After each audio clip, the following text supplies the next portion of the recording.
Hey, Sooner football fans. This is your Sooner football fans podcast, and right now you just got Terry.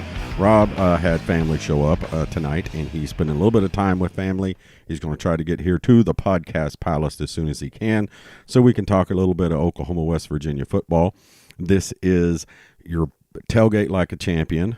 Beat West Virginia, of course.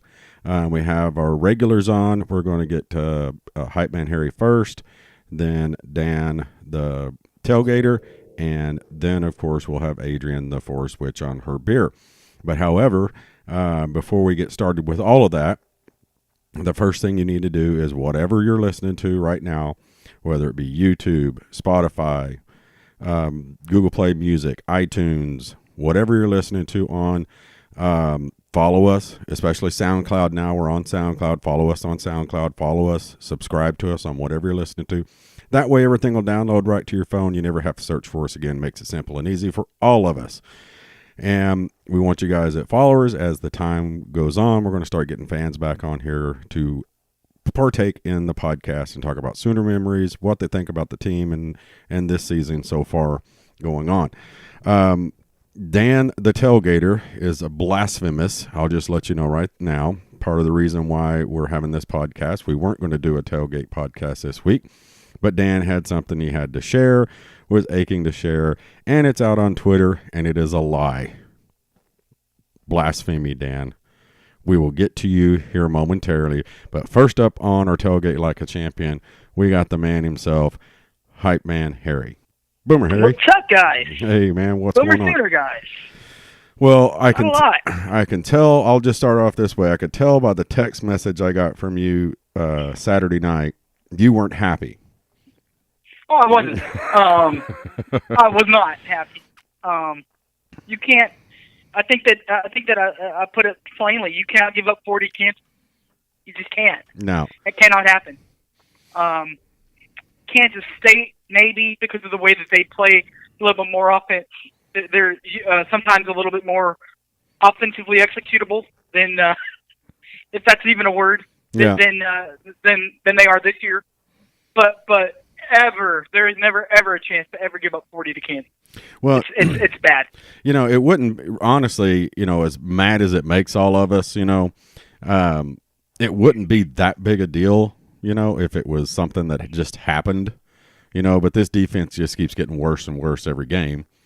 And, let's face it, the college football playoff right now is a beauty pageant. The way right, exactly. the way you win games matters. And quite frankly, I'm shocked that Oklahoma is still at number 6. But yeah, I think that one reason why Leach's newest pupil, if you will, is higher than Leach himself is just because of our name brand. Right. And it should never, ever, ever be that way. But that's the way it is. Yeah, that's the way it is. The reason why, it's because he's not at Washington. Right. He's not at USC. He's not at UCLA. He's at Washington State. And I think they've only had, one or two, maybe one for sure, Rose Bowl appearance. I don't know when the one before that was, but, and the reason why that's such a big deal is because, of course, that's where the BCS invite is. Or the, right. I guess now would be the New Year's Six Bowl invite. Yeah, the New Year's Six, yeah. Now. Yeah, well, like I said, it's that type of situation. We're still in play. If it was, hey, win every game, but right now we're not in the situation of just win every game. We got to win and look good because if Michigan, Georgia, Michigan, and or Notre Dame don't lose, we're not going to jump them now. There's no chance of jumping them. Absolutely not. And on the other end, if we win on Friday and we win the Big 12 championship game, and one of those three teams loses. Maybe Notre Dame can still lose and stay in it. I don't think so.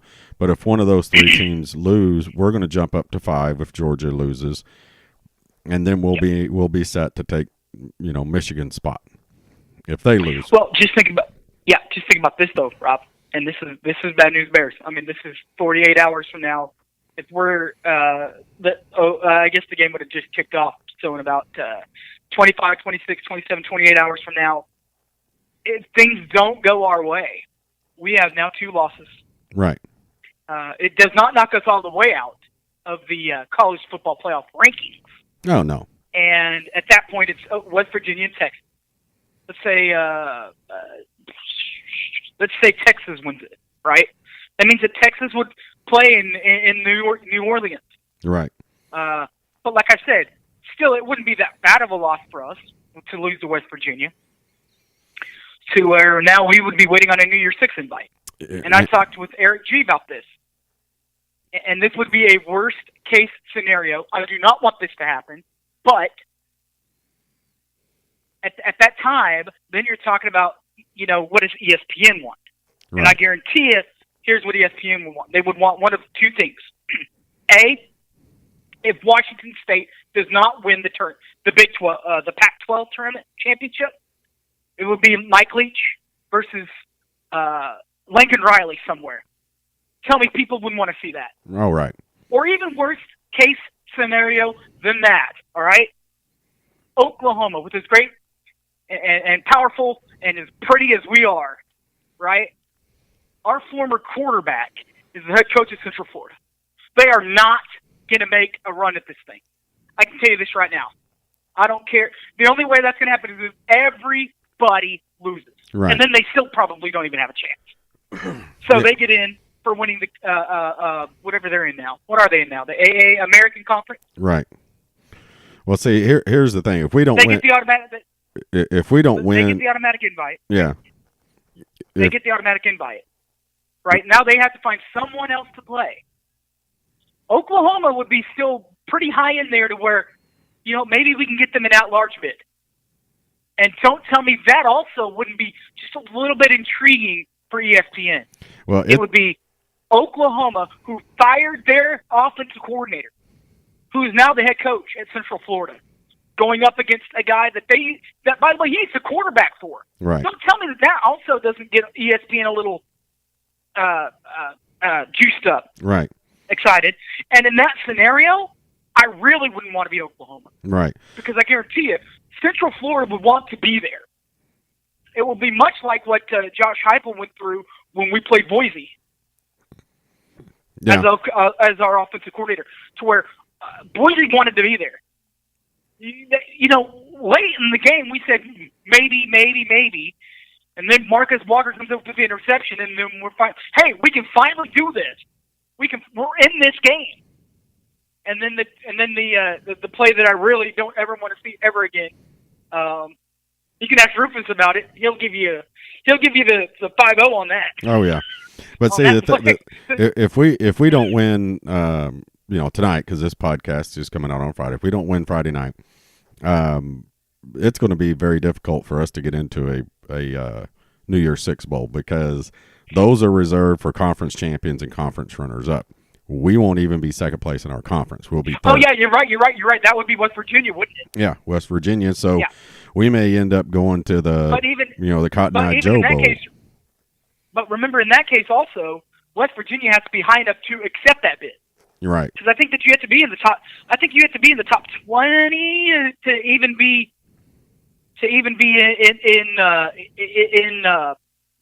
in reach. Right.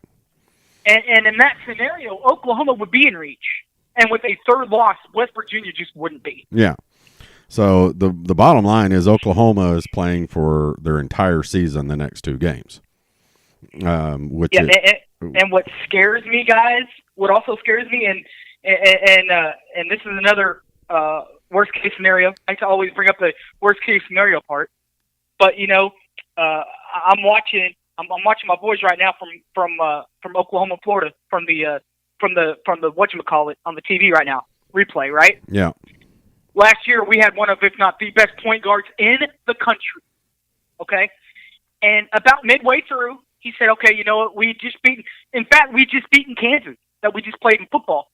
We just beat them in the Lloyd Noble Center." And he's starting to look at the headline, and ESPN's starting to say, "Well, this is the Trae Young show.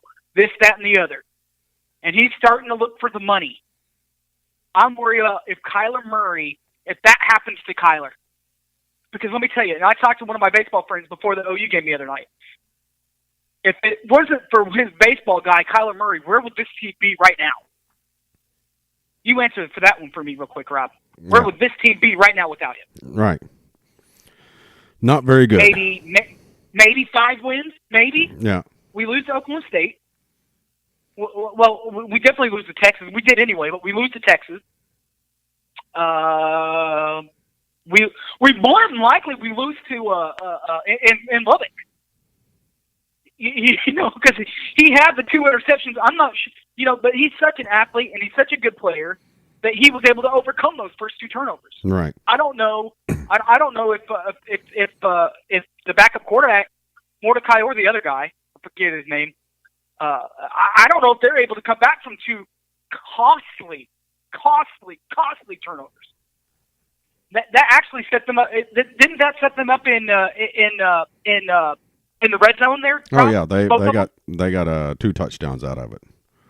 14-0. Right. And then, so that's one. And to be honest, the Army game. You go all the way back to the Army game. In the Army game, we don't win without him. That's right. 3 losses that you have right now that I just thought off at the top of my head that you do not have without him. Well, he is the best player in college football. Yeah, and right now, like I said, they're playing for their lives this week and next week, hopefully next week as well, without a defense. I mean, or a shell of a defense, because even Bolton came out.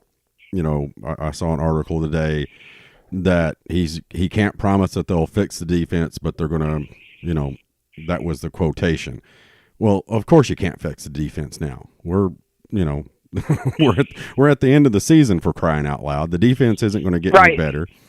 All that we can hope for is that this game Friday night ends up being a shootout with no stops from either defense.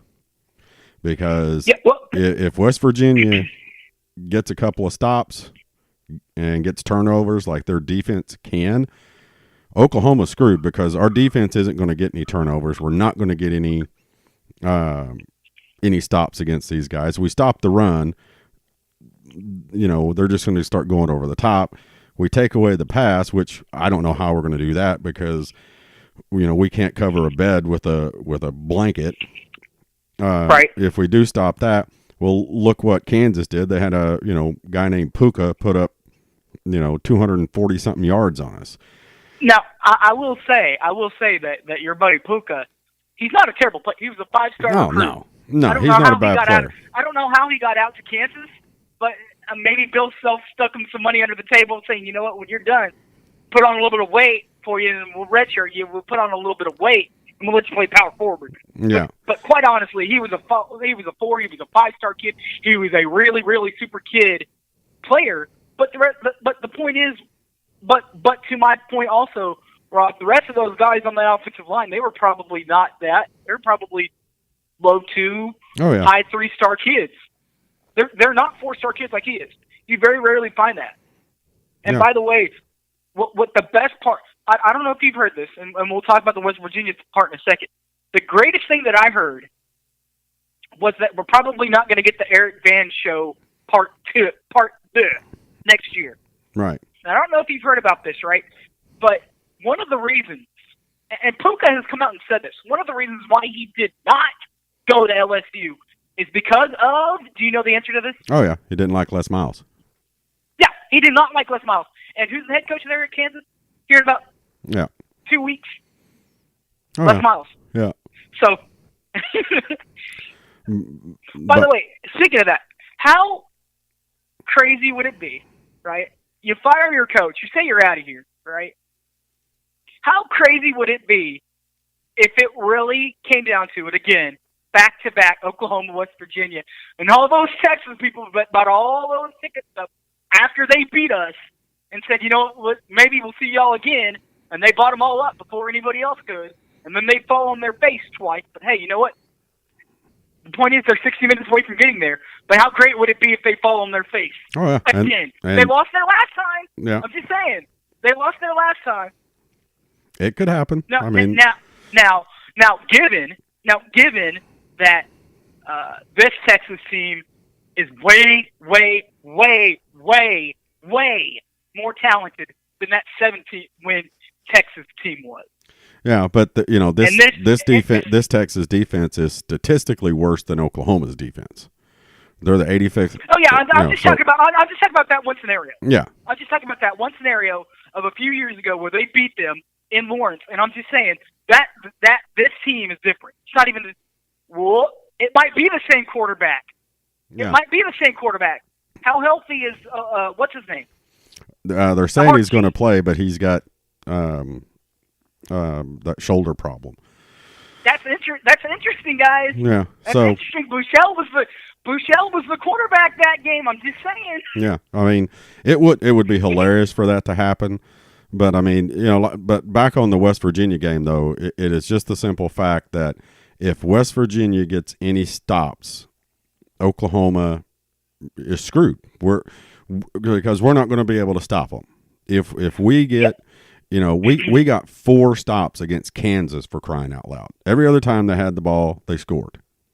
Okay, so I mean it's terrible to think that we're going in against this high-powered offense. And 2 years ago in the snowstorm, one of the reasons why we jumped up on them so much is we got like 3 turnovers in the red zone. We didn't get but 2 tackles for loss against Kansas, and only one pass breakup. So here's what I think, guys. Here's what I think, and I got into a little conversation with a Texas buddy of mine. I do have some Texas buddies and who knows, maybe I'll see them in 2 weeks. And I said to him, I said, Jose, look at this. And I know that you're gonna trash me for what my team did. And we deserve it. And I said, but how many times, and I'm pretty sure this happened to you, Rob. You've gone in there a little bit overconfident. You've gone there saying, we got this. We got a huge game next week. Kansas only has, 5 wins? No, 3 wins. 3 wins.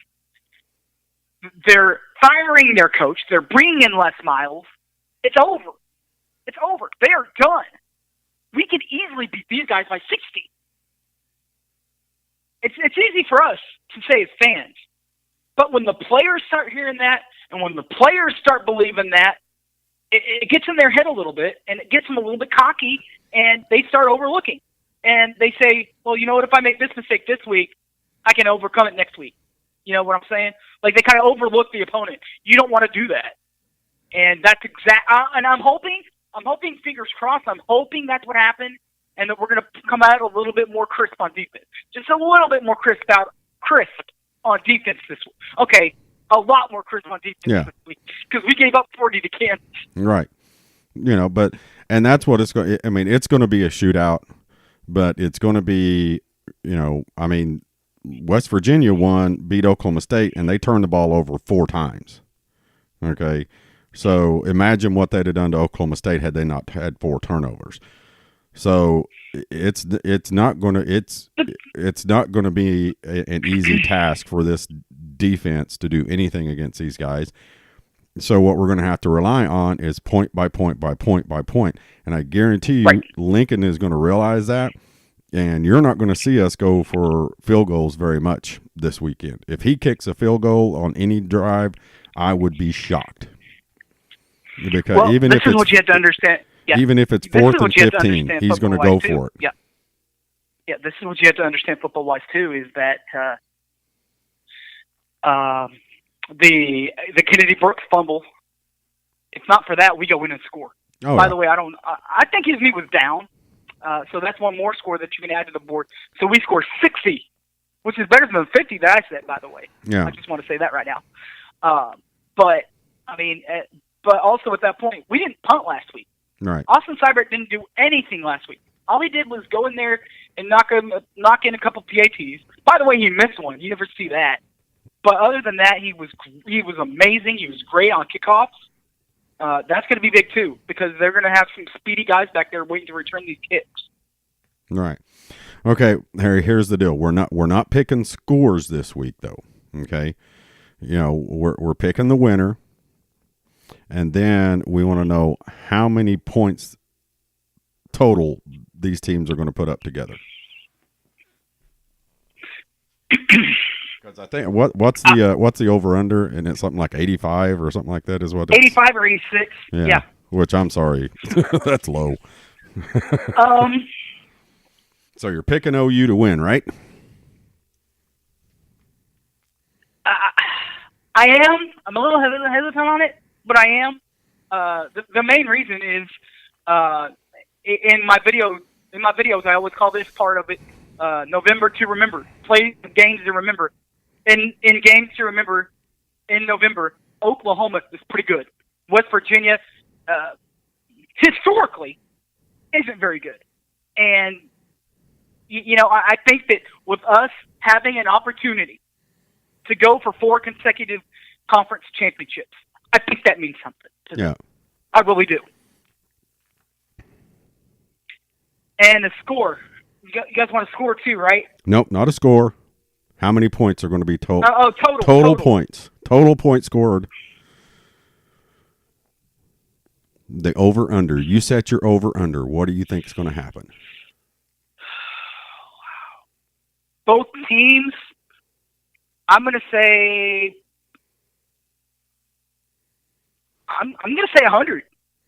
I'm going to say 100. 101, 102. 102. 102. Yep. Okay. I think you're going to be pretty close there. Because I guarantee you everybody's betting the over at 85. So. Well, remember, when was it? Who plays for Miami now? Landry and Kenny.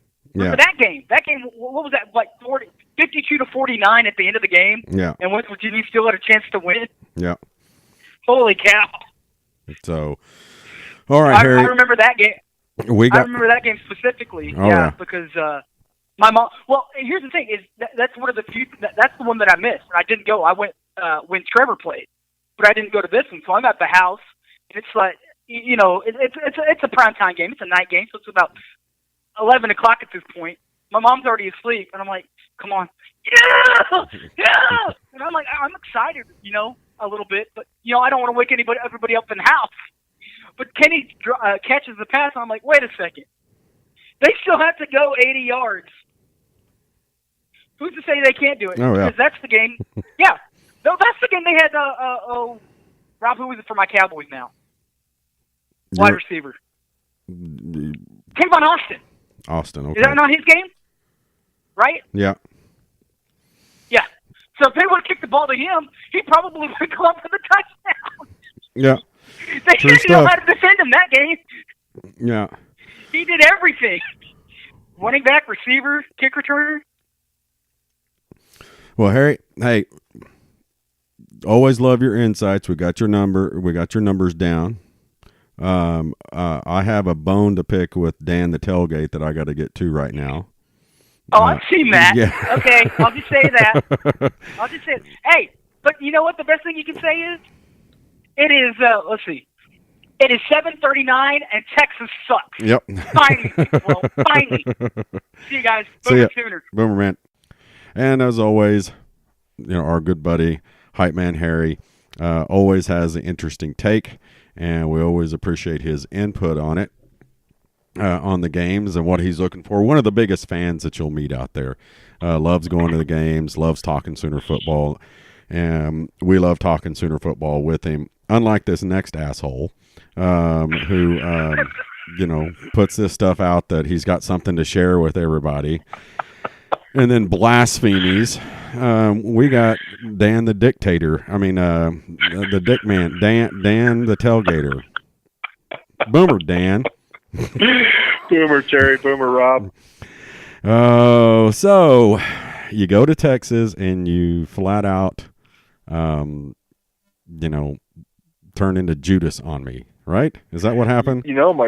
My phone, I went dark after about 4 o'clock in the afternoon. Somebody must have gotten a hold of my phone, hacked into my Twitter account. Crimson turned to burnt orange. I don't know what happened there, Terry. I really.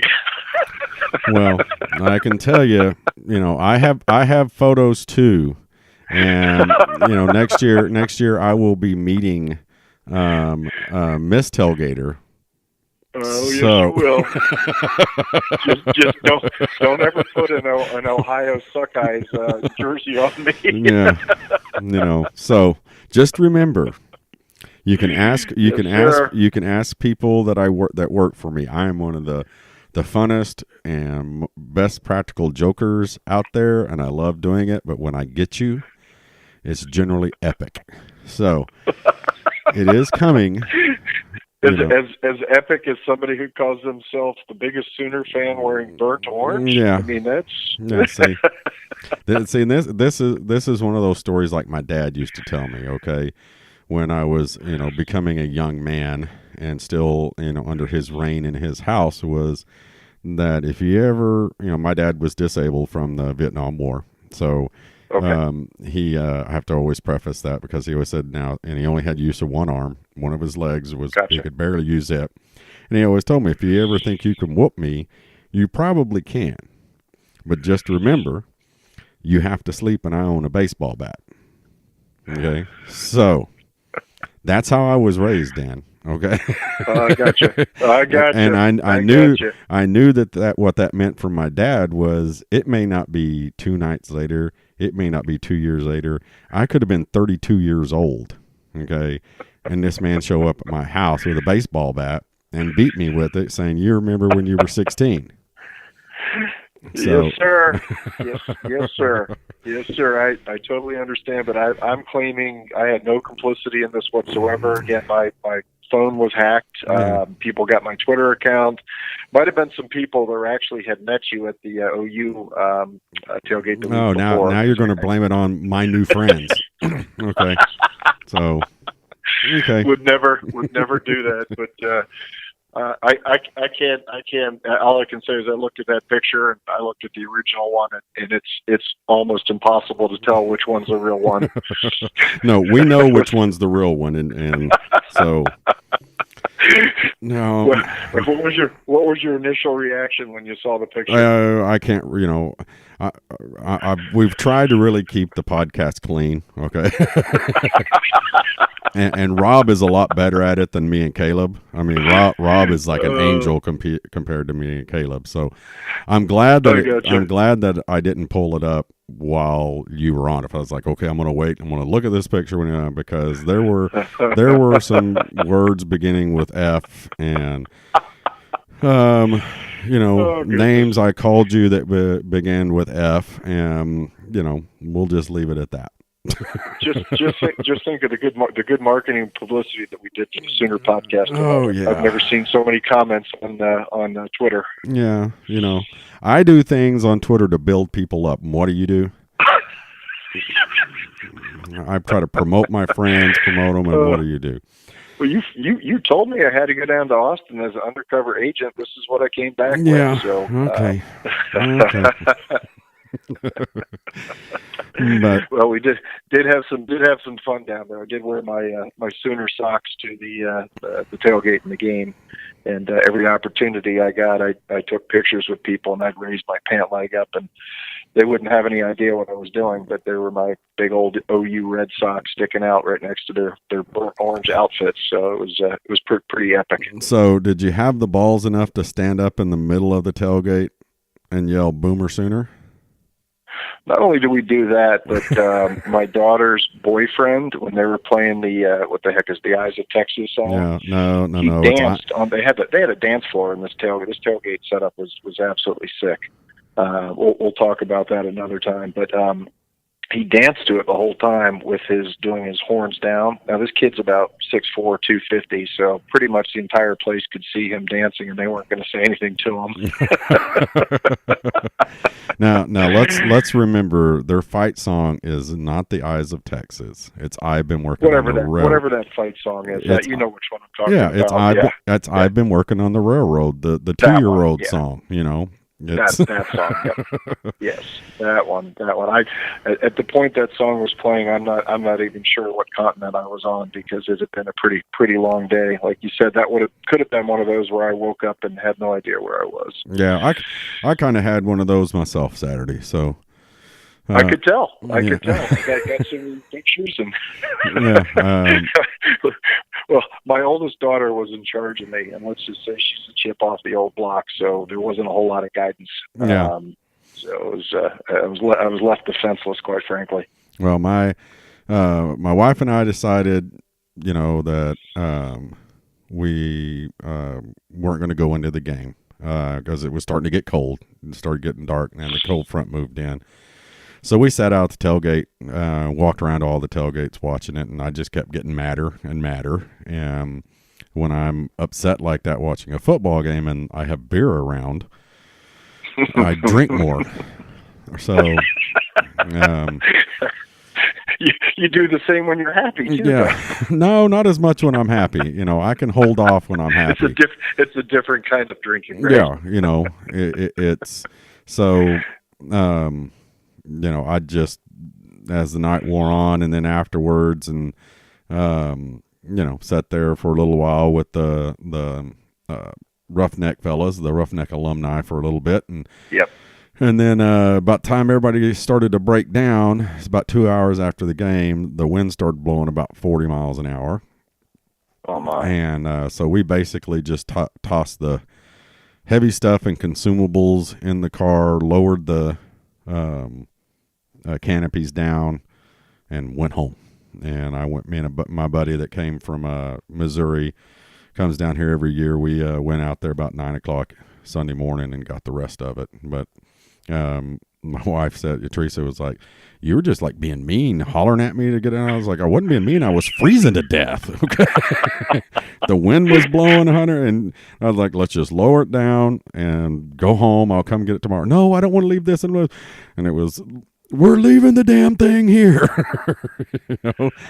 But yeah. I can't blame you. I hate it when it's cold and windy. Yeah. No, so you did not go in the stadium. You watched it outside. Yeah, I watched it outside on TV. Was it cold in the stadium? Did people report? Oh yeah. Some buddies of mine that said it was. Well, my buddy that went, and I had a couple other friends that came in from out of town, said it was fine in the first quarter when everybody was in there, but at halftime when everybody left, you didn't have any body heat or anything blocking you, and the wind picked up pretty good in the second half.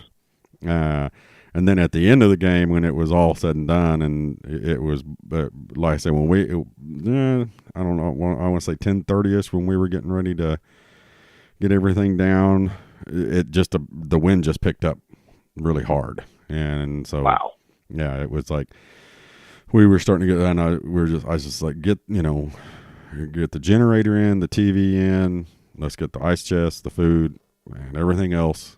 Let's just lower it. And so we just. And I hope you took the Fireball with you too. That's important. Anything in ice chest was. But you know what? Because I watched the replay of that on. I guess it was Sunday when I got home. Amy had recorded it for me. But you're right. At halftime, the end zone and the student section, I guess it'd be the north end zone, and the student section, started to empty out. Yeah. And I'm like, well, maybe they're just in the concourse or something, keep it warm. But it just kept getting emptier. Nah, it was, and really the atmosphere all day long was it's Kansas. I mean, it literally. I mean, outside, at the tailgates, we were up and going, and a couple of them around us were up and going at noon, and it really didn't pick up until about 4 o'clock. Wow. It was just, it was just the tailgater sitting out there. Nobody really walking around like you normally see on game day and stuff. It was just really kind of low key atmosphere. And, then of course outside and inside the stadium as people watched the game, and Kansas just kept scoring and the game was never in doubt. Obviously nobody ever wasn't like the Oklahoma State game, but I mean, it was just the fact that we can't get a stop to save our life. And we're going to have to get a stop this week because West Virginia has the ability to get stops. They're not much better than us on defense, but they get turnovers and they do get stops, a few stops every game. And if if we go off that field, if our offense leaves that field without a touchdown, it's going to be hard for us to stay up, because we can't take away their passing game, because we can't stop a running game anymore. If we stop the running game, it's like that whack-a-mole game in the arcade, right? Yeah. Stop the pass, and then you got the run popping up. Yeah. If we could stop one or the other, you'd say okay. And yeah. But I mean, that's my only concern is, I think this offense. We've talked about it.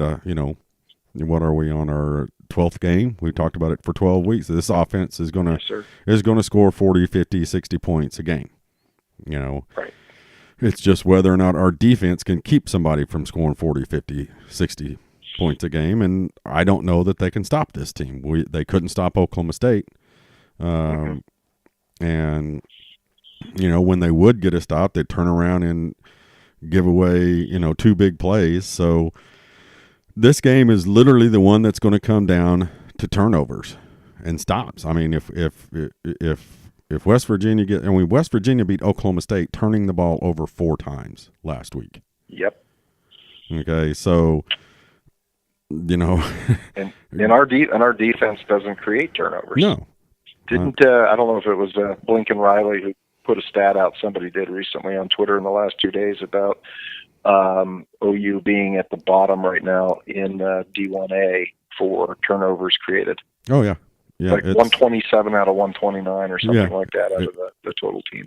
But, and the concern I've got that, we've been talking about this one for a while is we're now facing, a legitimate quarterback, the best quarterback we've seen all year. And, this guy's good, but you gave up 500 yards to a guy named Corn Dog who was being threatened to be benched, a couple of weeks ago. That scares the living heck out of me. Yeah. And it's Morgantown at night after Thanksgiving, rough place to play. Yeah. It's got, all the elements that have me more than concerned. But you'll be happy to know that I was offered 4 tickets to a Golden State Warriors game tomorrow night in a box suite. Or not tomorrow night, but Friday night in the box suite. And I originally said, yeah, sure, sounds great. And then it dawned on me that it was the same time as the Sooner Mountaineer game. And so I had to decline. So I'm sending my wife, 2 daughters, and one of their friends instead of me. And my excuse was pretty honest. It's like, I'm not leaving the house. I'm watching this game. Yeah, and put it this way, it's saying a lot because there was all you could drink booze, all you could eat food, and in a nice suite, that kind of thing. And no, I'm not going. I would be completely distracted. I'd be watching the game on my phone the whole time and ignoring people. So, but yeah, I have to watch it. Hopefully, you won't be regretting that decision. No, I won't. I won't. I will not. Absolutely not regret the decision. We'll talk about that when we get to it. That's my alarm system dog barking at somebody out there. He's ferocious. He must have seen somebody walk by in burnt orange, I guess. Yeah. Well, wasn't me. But not the. It's good that some of the stuff that was out today and has been out this week. What's the fix for the defense? Okay, guess what, guys? There's no fix for this defense. This is the last regular season game. Yes, sir. Okay, they're not going to walk out there this weekend and all of a sudden go, oh, we can tackle? Oh, wait, we can stop the run? It's blatantly, what's the word I'm looking for? Out there that, it's just that the coaching wasn't because the coaching hasn't changed. The schemes are the same. They've changed a little bit, but this is the same defense that we were putting out there. Why these guys haven't been developed into a much better defense than what they were last year is beyond me. I mean, and honestly, I think it's beyond, Lincoln and the coaching staff because, when he doesn't like it, it's not acceptable. And when You know, when he says that the yards at his press conference, his words, the yards after contact were astronomical, hideous, worse than they'd ever been since he's been here. You know, that's, and I'm sorry, I'm going to fall back on that. And I've talked to a couple of former players who I think agree with me or said they agree with me. The tackling is effort. It's just that simple. You know, these guys aren't. It is. They're not being taught to tackle the way that their tackling drills have nothing to do with what they're doing out there. It is the effort that they're putting forward. And I said this on Monday's podcast when I heard Ruffin McNeil say, "Don't worry about mistakes. Mistakes are on me." I hate that. That's bull crap. You know. Yeah. You know, play mistake-free football. That's what Oklahoma is about. Has always been about, and that's what every great program is about. Is you worry about mistakes because we don't make them. You play mistake-free football. When you tell a player don't worry about mistakes, it's on me, just go make plays. No, you're telling them it's okay to screw up. You know, if you're trying hard, and that's what you tell. Recipe for disaster. That's what you tell your 8th grade, you know, first year tackle team, or your 6th grade flag first football. Yeah, you know, don't worry about making a mistake. It's okay. You're learning. No, you're Division I football players. Go play mistake-free football. Make the plays. You're getting a scholarship to one of the few blue blood programs that exist. So own it. Yeah. You get that jersey on. Get out there and own it. Play like the Sooner defenses of the '80s and the '70s, and heck, even the mid 2000s. We are going to look back. You know, it was already hard enough to look back on last season, knowing, man, if we just had an okay defense, a little bit better. We were 60th. If we would have been in the 40 rankings, man, 30 or 40, we'd have won a national championship. We're going to look back at this team with a better offense. You know, I don't care what anybody says. This offense is better. Kyler Murray is a better quarterback than Baker Mayfield. The offense is a machine, and I think we'll be a machine again next year. But we are throwing another championship offense, another historically great offense out the window because we can't tackle. So no. I'm going to get in the gym. I'm going to get in the gym this winter, and I'm going to walk on during spring practice and see what I can do. I'm good for about one pass rush a game, so if they want to sign me up as well too, I could slim down a little bit, I guess, and hit the edge there. But even like we talked last week after the Oklahoma State game, they kind of stand around expecting the other guy to make the hit too. Yeah. And it's like, no, Terry, you get him. No, Rob, you get him. No, Dan, you get him. And boom, there goes this running back for Kansas who looked like a freaking All-American last week. Yeah, and I'm telling you, you rewatched it. I couldn't rewatch the rest of it. I rewatched it because there were, again, I had beers in my hand. Okay, a lot during that game outside.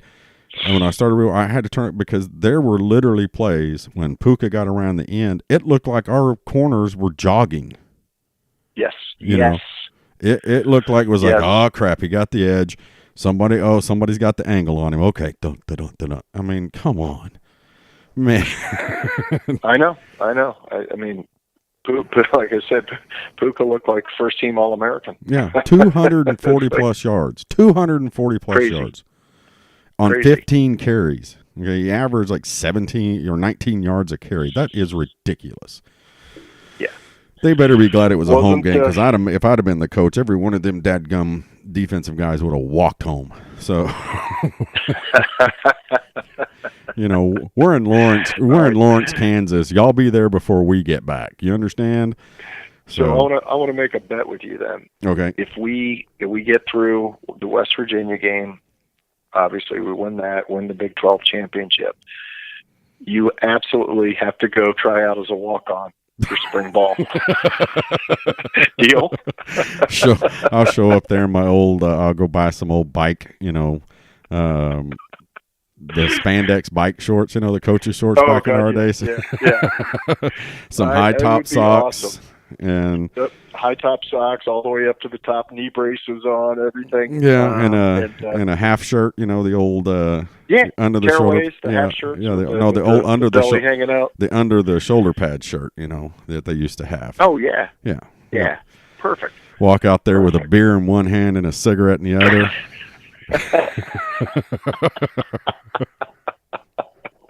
Hey, that's incentive. That's incentive right there, right? Well, and the reason why I say I'll come back.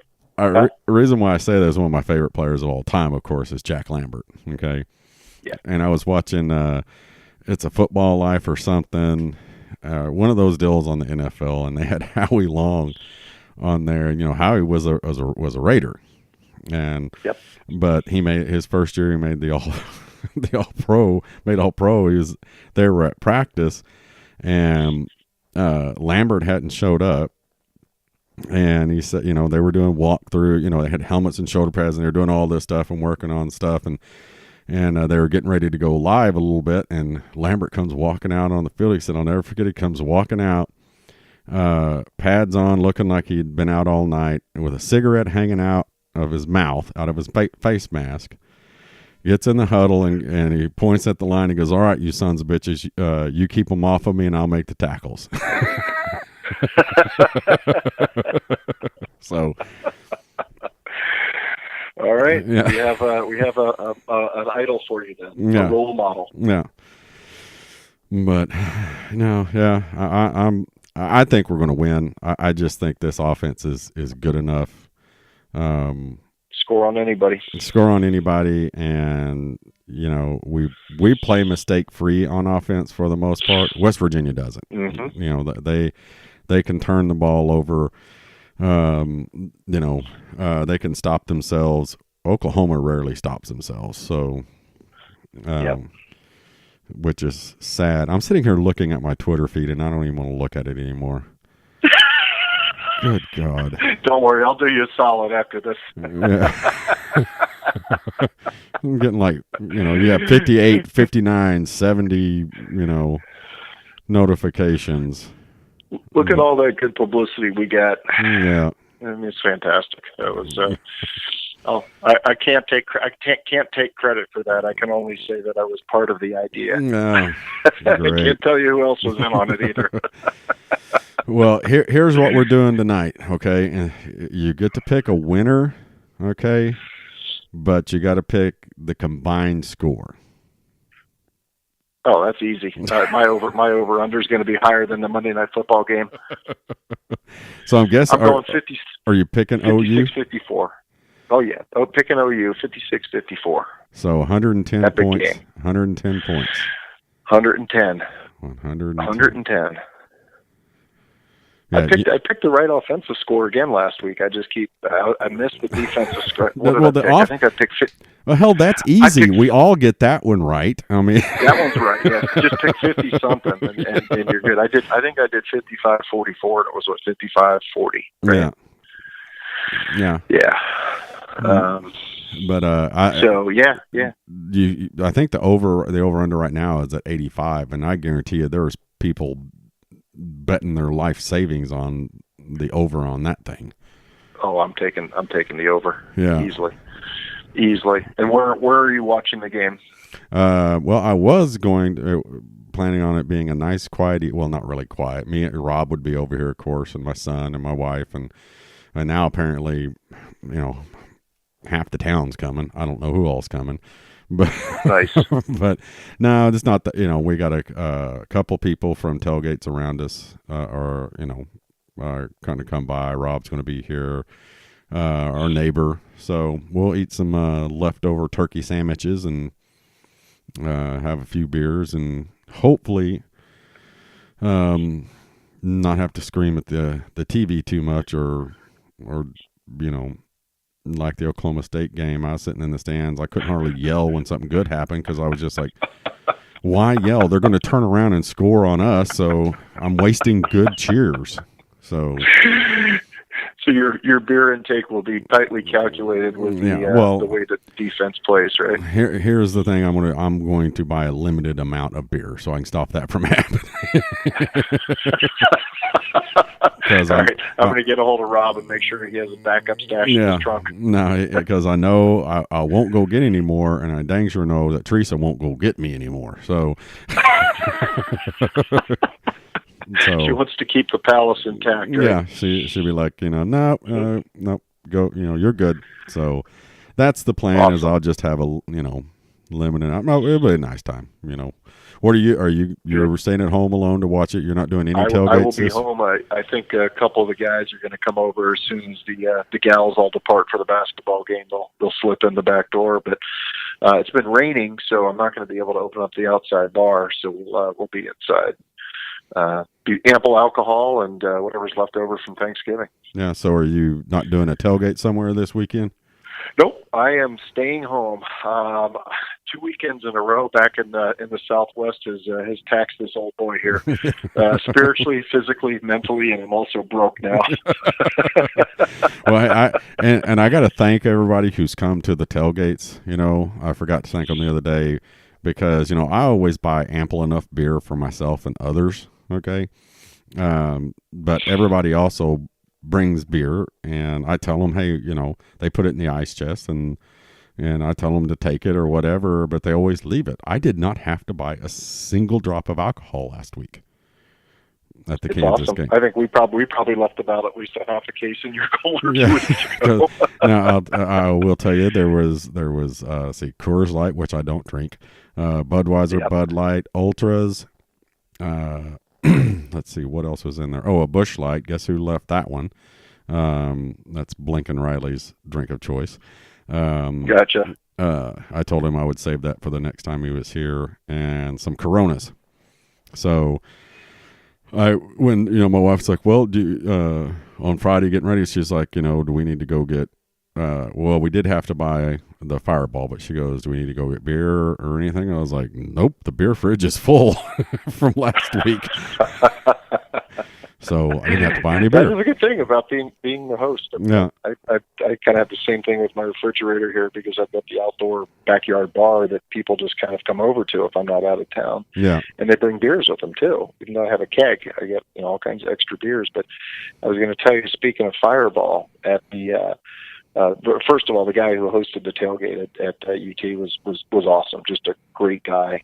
He's been doing this 19 years. The guy makes a ton of money off his tailgate. We'll have to have a sidebar conversation. But they had, do you know what an ice luge is? No. Okay, so it's a giant block of ice, and it's tilted up at an angle. And they carve 2 tracks in it, one on each side, basically like an ice luge in the Olympics. And standing up top were 2 girls from Twin Peaks, and they were pouring shots of choice down the ice luge. And the recipients wait at the bottom with their mouth agape, then boom, down comes the shot. That's how my tailgate started there, and that's how it finished. And there's allegedly videos of some guy that looks a lot like me doing that and then dancing around afterwards. So when I come back to, actually, what we should try to do for the Rose Bowl, I think we'll order a big ice block and we'll have an ice luge. Have an ice luge. Okay. Yeah.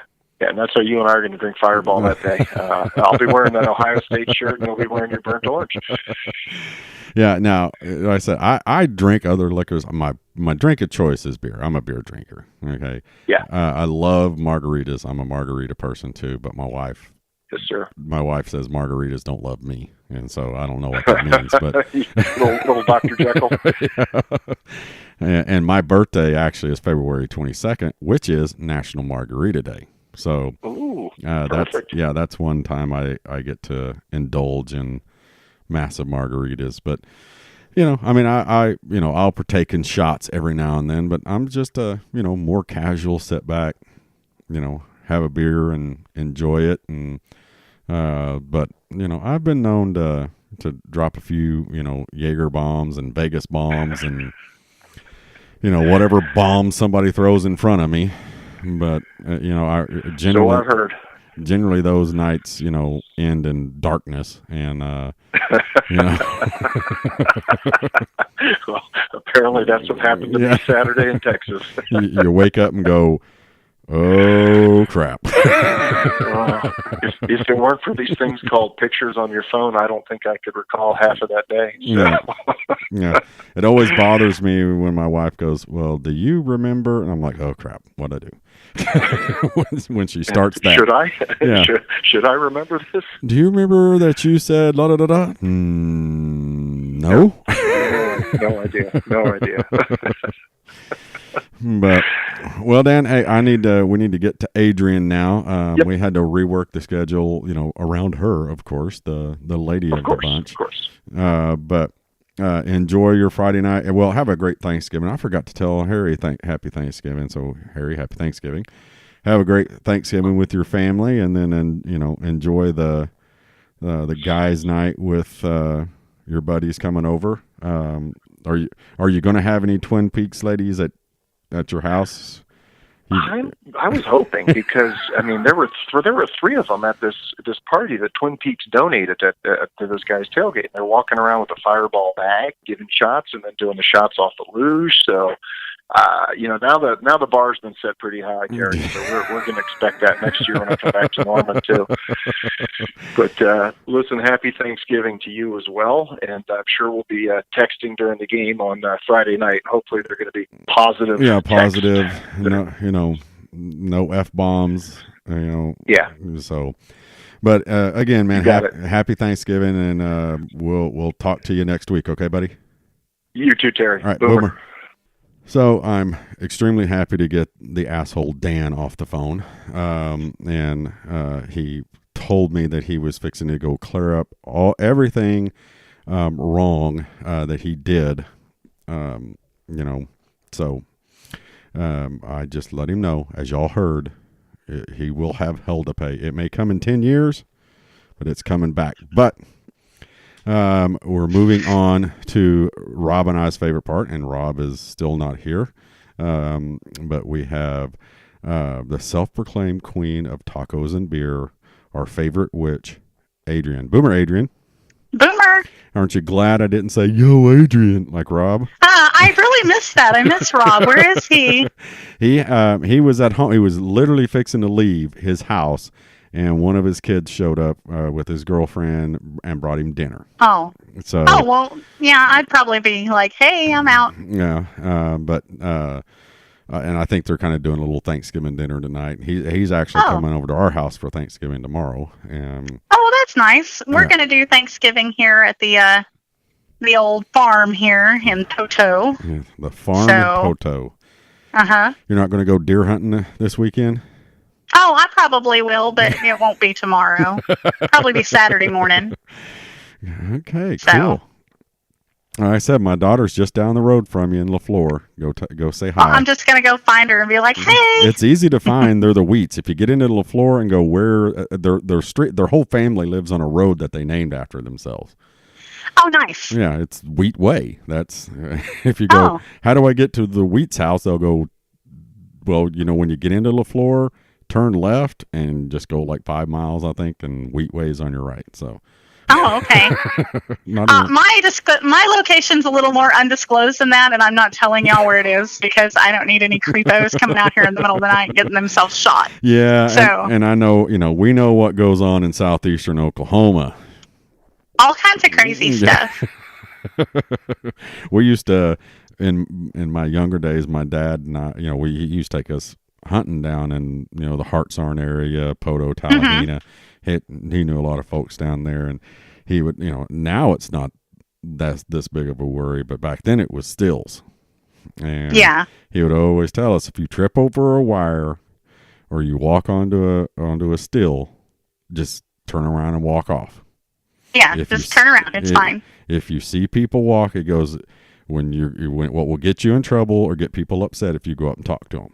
If you see fellows walking through the woods, just leave them alone. But don't go looking around because you'll get in trouble. Yeah, just stay away from all of that. You'll be fine. Yeah. And, so, now it's a little more, now that you can pretty much brew your own beer and everything else. Now it's a little bit stronger stuff you got to worry about walking into down in southeastern Oklahoma. So, and I can say that because I am a southeastern Oklahoma person. So. Yes. But how did you take, first off, let's go ahead and get to your beer first. You want to do your beer first? Sure, we'll go ahead and do the beer. Okay. I have, for the West Virginia crowd, I found a brewery called the Crazy Mountain Brewing Company. And the beer is called Mountain Living Pale Ale. Mountain Living Pale Ale. Mm-hmm. And I definitely don't think that it's a bad beer. It's a really, actually, I was impressed by the beer. The brewery's actually out of Colorado. I couldn't find anything local based West Virginia, but I really liked this Mountain Living Pale Ale. Plus, there's a weird looking goat on the can. Kind of really said West Virginia to me, along with the Crazy Mountain Brewing, because I really think of mountain people in West Virginia. Now, I don't know so much that the beer made me want to burn my couch or make out with my cousin, but it tasted good. So I'm a pale. I can drink a pale. Pale ale is the type of beer to me. The pale ale is a food beer. It pairs. It is. Food. This would go great with basically any kind of taco you wanted to have it with, or a burger. Yeah. Like, this was just a really clean, refreshing beer. Really go down smooth. It was really nice and bright, light and citrusy. A little bit citrus, but not a lot, and not hoppy. It was really, really good, actually. You didn't. I might actually purchase it again. So. Well, it's what time is it? You got 30 minutes before the liquor stores close. I went to the liquor store before I rolled out here to the farm. My cousin has 4 kids. Oh, okay. You're not giving them liquor, are you? Not yet. Because you said that. I went to the liquor store before I came. They have 4 kids. No. I just that I can't keep company with 4 children if I don't have something to drink. I'm a one-child mom, and it takes everything I have to do that. So it really tests Auntie Adrienne's patience to be around all 4 kids. I'm kind of the same way. Mike, I love my grandkids being here. Okay. But my grandkids and their families, I can't deal with it. Yeah. We got the whole shoot Allison's match. Can't do it. Yeah, they're 13 down to age 5. Ah, okay. And the 5-year-old and I share a birthday. Ah, when is that? Yeah. Huh? When is that? October 29th. October. Ooh. He turned 5 and I turned 40. October, you were almost a real witch, weren't you? Almost. But so, how did you deal with the historic, as we call it, Kansas game last week? I was really kind of indifferent. I was just so glad that we won by a margin of more than a point. Yeah. That I just took it and said, okay, this will do. We've been talking about it. But I was so upset with how many points they scored. But then again, I say it every time because I'm such a sunshine pumping, happy Sooner fan. Every team plays their hardest against OU. I also feel like maybe the cold front blew in and threw everybody off or something, because it just seemed like everybody got cold and sluggish real quick. No. I don't know. I just felt like there were so many things going wrong. I was like, hey, we won. Yeah. And I think everybody would be happy if we weren't in the situation that Oklahoma and a lot of teams are in right now. The college football playoff right now is a beauty contest, and we are the ugly chicks. Oh, we are definitely not the pretty chick in the beauty contest for sure. And we need style points, and our we've lost the talent competition. We're looking. I'm here. We're looking okay. Yes. We're looking okay in the the swimsuit, because we always look good in our uniforms, but we're just not getting any style points. And if we're going to jump anybody to get into the playoffs, or if a couple of these teams lose, we needed better style points than that. But yeah, I mean, something's going to have to change, either the point system, or we're going to have to, everybody's going to have to lose this week. Yeah. That's not us. So, it's one of those things that, like, unfortunately, we could have controlled our own destiny better, but we really didn't handle it. Right. And I also feel like, too, I don't feel like, I still am not comfortable with the mid-season firing of the defensive coordinator. No. I don't think that actually helped us. No. That move should have been made at the end of last season, or it should have been made at the end of this season, and we should have just taken it how it came, because I really think it disrupted a lot of things, and I think people were expecting that some kind of magical miracle was going to come from it. And really, the only magical miracle that came from it is we got Mike worse. Stoops isn't sitting in the box anymore. Yeah. There's no magic miracle that's going to come from firing one guy and leaving the rest of his staff there. That's not how that works. Right. And they haven't changed their schemes. They haven't done anything. And so you can't go on and continue and keep complaining about the defense. I don't know what you thought was going to happen.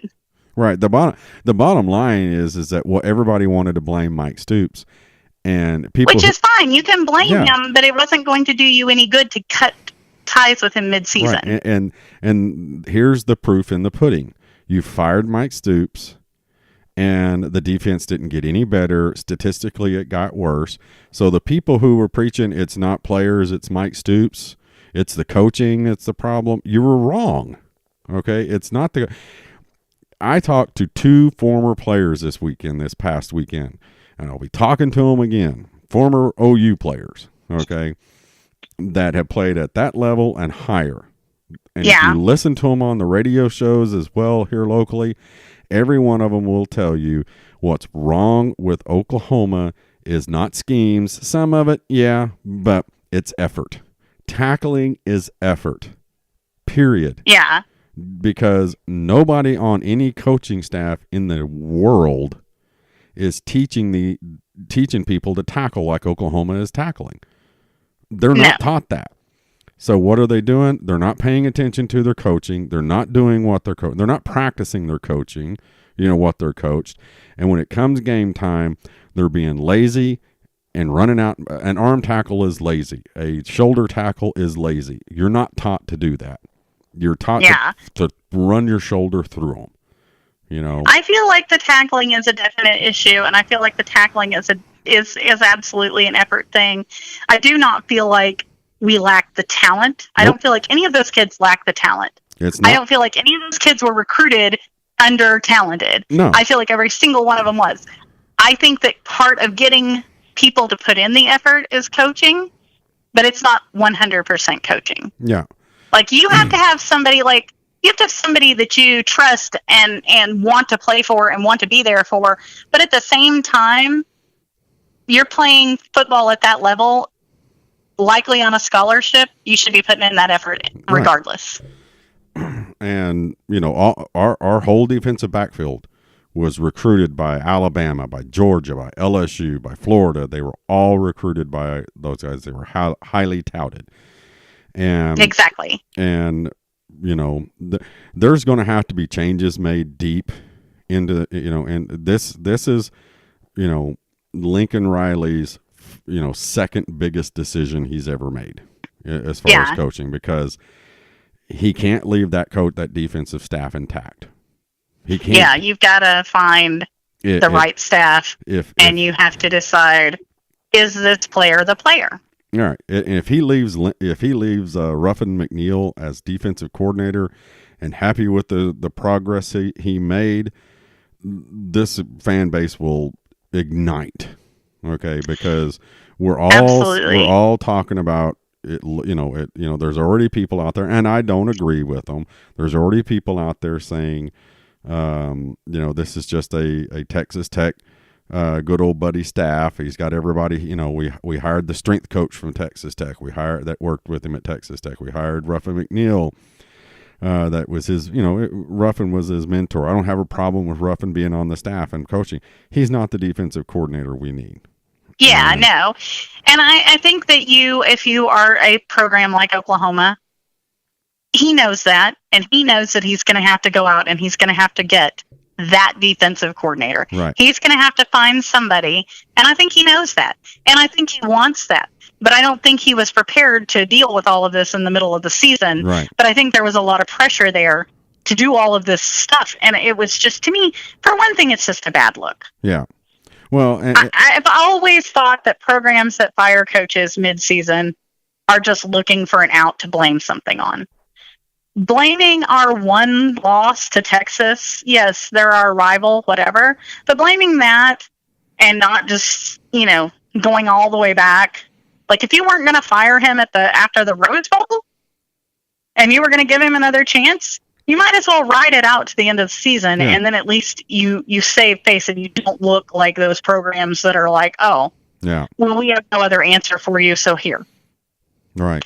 Somebody gets to be the expendable guy. Yeah, and that's what, he was the sacrificial lamb was what he was. Yeah. And so, to me, it was just a bad look. I certainly think that we needed a new defensive coordinator. Not that I have anything bad against Mike. I think that there were times where Mike was really efficient at his job, and I think maybe in another program with a different kind of scheme offense in the conference, he might do well. Yeah. Well, he's not going to do well in the Big 12. Yeah. Well, I don't even. And it's hard to do well in the Big 12. I don't care what anybody says. It's hard to do well in the Big 12 because the offenses are typically good. Yeah, but I think it can be done in the Big 12. Oh, I absolutely think so too. But it's hard. Gary Patterson. You got to have the right guy. Right. Gary Patterson does it almost year after year. And that's what they need, somebody in here that is just as, I've said it before, is just as dynamic on defense as Lincoln Riley is on offense. Exactly. And we don't have that guy sitting currently on our staff. No. And then when we have great people on our staff, but that's not that guy. And when you tell this guy, I'm gonna pay you X amount of dollars, and everybody's got their wants, the Alabama co-defensive coordinator, everybody really wants him. Which I think would be a good hire. He's a young guy, dynamic. He's been a defensive coordinator. They took him up there to Alabama to be the co. Hey, you can come to Oklahoma, be the guy. But when you do that, you got to tell that guy, you can't tell him, okay, go teach this defense to your coaching staff. You got to give him the ability to say, I want this guy at defensive backs. I want this guy at defensive end coach. Exactly. You have to be able to let him make the changes that he feels are necessary. Right. I'm good with and that's X, the same Y, thing. and Z. Let him pick out the coaches there that he wants, but he says, I want this style of linebacker, and I want this style of linebacker coach, and I want this guy to be my linebacker coach. You got to let him do that. So exactly. You can't just be like, well, you're this guy, and you're going to teach these dudes. Yeah. And because that's not going to work. That's what we have right now. Yeah. Okay, so what's going to happen Friday night before your deer hunting expedition? Well, I'm probably going to have a chubby girl heart attack and never make it to go deer hunting because I'm going to have to watch this game, and it's probably going to be like 88 to 89, and somebody's going to come away happy and somebody's not. Yeah. Yeah. Now, I absolutely think Oklahoma can win this game. But I am really, really tired of games where it's like who can get the ball last because that's who's winning the game. Well, guess what? That's going to be this game. And the next game. And the next game. Oh, yeah. Yeah. So, anyway, but yes, we're going to put up a basketball score on both sides and hope that we have the ball last. Yeah. So, and I would like to say that I'm more confident than that, but I'm not really more confident than that. And it's going to be a tough game to watch. I am going to venture out of the farm into an undisclosed location and go find a watch party to watch it at, but that'll be like Twitter information. So, so if anybody is like hanging out watching the football game and wants to hang out, I'll be venturing away from the farm to go watch the football game. So you're asking for an invite? Yeah, but I want somebody who's not going to murder me. Well, I would tell you to come up here. We're apparently we're having. Well, no, I'm going to be in that area. Here in Norman? Actually, I'm going to be in Oklahoma City. Yeah. So yeah. If you want to come here, we've got 3 or 4 people coming here. I might have to take you up on that. So, yeah, it'll be me, Teresa, Rob. You met Lori. Yeah. And my neighbor is going to be here, and Stacy, who sits next to me and Teresa. Her family sits next to us at football game at the OU games, and her husband is going hunting, and she hollered at Teresa and said, "What are y'all doing Friday night for the game? I'm gonna be here by myself." So, we're gonna have leftover turkey sandwiches and cold beer. So, all right. Well, I will keep that in mind, but I am going to be out adventuring. So out venturing. Mm-hmm. The witch is loose. Yeah, I have some adventures planned. So,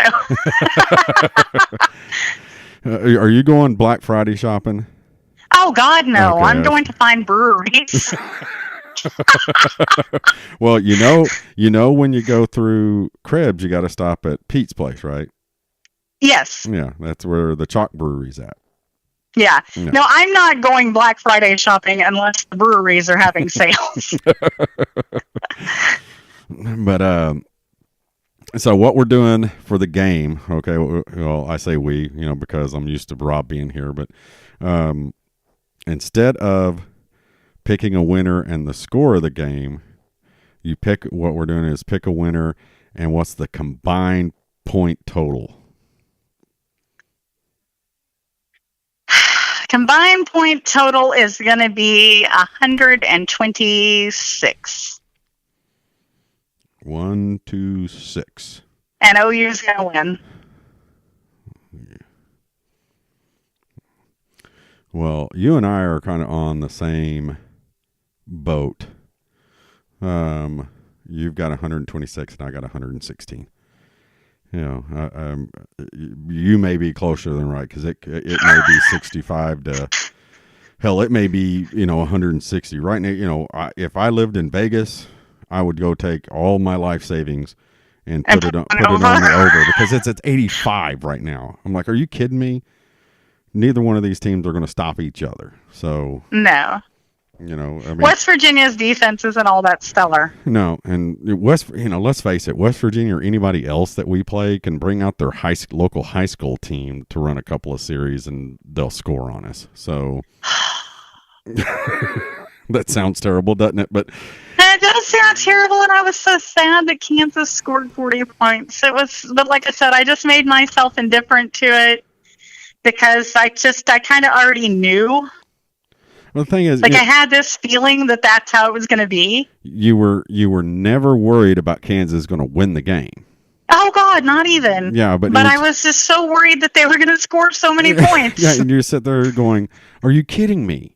You're going to let them score again? Oh, wait a second. Let's let 5 guys miss another tackle." My favorite thing that we have done forever is when it's 3rd and long, we're going to play 15 yards off the receiver. And I get it. You're trying not to get those pass interference calls. But at the same time, that's a terrible look. Yeah. Well, the thing is, Lincoln... if you're going to get the first down anyway, you might as well at least try and go get the pass interference. Well, Lincoln was asked that at a press conference. He was asked that at the coaches show. And he's right. He's like, the problem, when we were in, bump and run or up closer, like Oklahoma State, they scored their first 2 touchdowns over the top. So if you can't cover the long ball, you want to keep the ball in front of you. Okay? The problem is that we're keeping the ball in front of us, but we can't tackle them, but they're keeping the ball too far, or, we're giving up too much still. Some of those people, I swear, I thought maybe the Kansas guys were rubbed up in grease or something. But I really thought that, I'm like 5'4" and kind of chubby, but I really feel like I could have taken some of those guys down better. Yeah. Oh. Like, I feel like I could have stopped them. Yeah, and like I was going to pretend, like, maybe we just need to get the guys to pretend that they're running away with their tacos or something. Exactly. Because if I thought you were running away with my taco, you're not getting away. Yeah. I'm getting you. That's my taco, and you cannot have it. And God help you if, on the other hand, they have a beer, right? That's right. If they have my beer and my taco, things are going south quick. I'm tackling. Yeah. Those are mine. Give them back. Yeah. Like, I don't know. Whatever their favorite thing is, they're running off with it. You need to pretend that because, something. There's got to be some kind of defensive scheme that makes them want to not reach out with one hand like they're like sweeping toward them like they're swimming. Yeah. I was like, don't do that. Make it angry hug them, right? Angry hug them. Exactly. Well, this guy has your favorite taco and he's trying to leave the stadium with it. Get your taco back. Exactly. Well, I got your stuff written down, and we will keep it. Again, the invite, to come over. You got my number. I'll tell Teresa that you're considering it, and you're more than welcome. We'll all have a good time here. Okay. But I still have to get back on Twitter and make sure the asshole Dan has corrected his faux pas. So, screenshots live forever, though. Yeah. I didn't screenshot that. I was busy at Chili's watching one of the children eat ranch dressing with a spoon and the other one break his ice cream on the floor. So. Oh, man. You got the life. Oh, yeah. All right. Well, we will talk to you later, Adrienne. Okay. Boomer. Boomer. And it's always great listening to all the stories and the beer talk and Adrienne's take on the games. Appreciate her being on again. And, guys, Tim Harless actually was traveling tonight. Again, it's a holiday. We're recording on Wednesday night for Friday, so he was traveling with family. We're hoping and praying he has a safe trip. To Harry, Dan, Adrienne, and Tim, all you guys have a happy, I hope you have a happy Thanksgiving. All the Sooner fans out there, thanks for listening again to us. Hope you had a great Thanksgiving. Cross your fingers tonight for the big game, West Virginia. Sooners got to go out and take care of business. We need a couple of stops defense. I know we all agree with that, but that's the podcast of the Tailgate Like a Champion podcast. Beat West Virginia. Boomer Sooner, everybody. Thanks for listening to the Sooner Football Fans podcast. Hit the subscribe button right now on whatever app you're listening to download every episode as they come out. Check us out on Twitter and Facebook and on YouTube. Boomer Sooner.